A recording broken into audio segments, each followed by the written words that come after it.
Assalamualaikum warahmatullahi wabarakatuh. Anak-anakku sekalian, bagaimana kabar kalian? Mudah-mudahan kalian semua dalam keadaan sehat walafiat dan selalu diberikan perlindungan oleh Allah Subhanahu wa taala. Baik anak-anak, untuk belajar Al-Qur'an hadis, alhamdulillah kita sudah mempelajari materi tentang isi kandungan hadis tentang menyayangi anak yatim. Kita juga sudah menghafalkan hadisnya. Kemudian juga sudah Bapak jelaskan isi kandungannya. Nah, dan juga Bapak sudah jelaskan juga mengulangi kembali materi tentang hadis isi kandungan menyayangi anak yatim. Nah, untuk pertemuan hari ini silahkan dengarkan. Bapak akan ulangi lagi sedikit materinya supaya kalian lebih mengingat lagi materi tentang isi kandungan menyayangi anak yatim. Nah, Bapak ulangi ya. Jadi yatim ini berasal dari bahasa Arab yang artinya sedih atau bermakna sendiri. Nah, jadi dalam bahasa Arab yatim ini artinya sedih atau bermakna sendiri.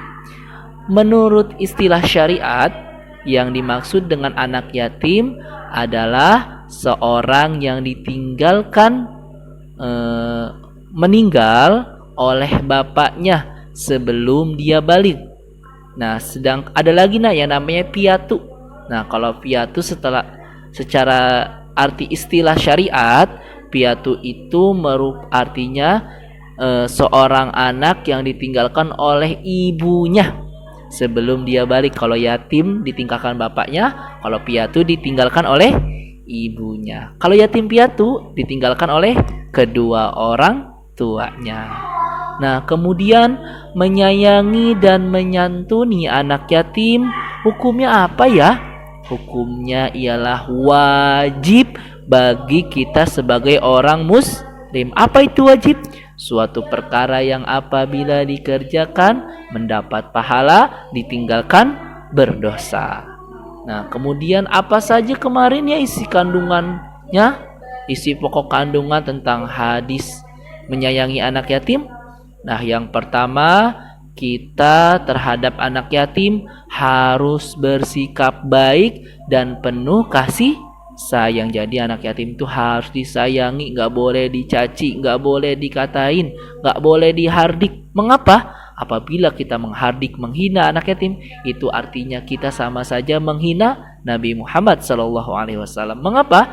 Karena Nabi Muhammad juga yatim. Jadi Nabi Muhammad juga memberitakan agar kita menyayangi anak yatim. Kemudian yang kedua isi kandungannya yaitu orang yang mengasuh anak yatim hendaklah memberikan hak-haknya. Jadi nih kita apabila punya yayasan atau mengurusi anak yatim, maka hendaknya kita memberikan makan kepada mereka dan juga diberikan hak-haknya. Kemudian yang ketiga isi kandungannya yaitu tidak boleh memakan harta anak yatim. Keempat, kita tidak boleh menukar harta anak yatim dengan yang lebih jelek. Jadi kalau misalnya anak yatim diberikan sumbangan, diberikan sesuatu, jangan ditukar sama barang yang jelek.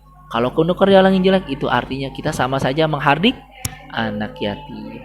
Yang pertama tadi isi kandungannya terhadap anak yatim harus bersikap baik, penuh kasih sayang. Yang kedua, orang yang mengasuh anak yatim hendaklah memberikan hak-haknya. Yang ketiga, tidak boleh memakan harta anak yatim. Yang keempat, tidak boleh menukar harta anak yatim dengan yang lebih jelek.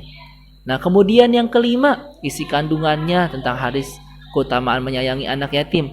Harta anak yatim harus diserahkan setelah mereka balik. Jadi ketika anak yatim itu balik, sudah bisa bertanggung jawab, maka berikan harta anak yatim tersebut. Kemudian yang terakhir, anak yatim tidak memiliki harta. Nah, jadi kalau anak yatim yang tidak memiliki harta, maka kita wajib mengurusnya karena Allah Subhanahu wa taala. Nah, jadi isi kandungannya yang tadi ada berapa ya? Iya, ada 6. Yang pertama, terhadap anak yatim harus baik dan penuh kasih dan sayang.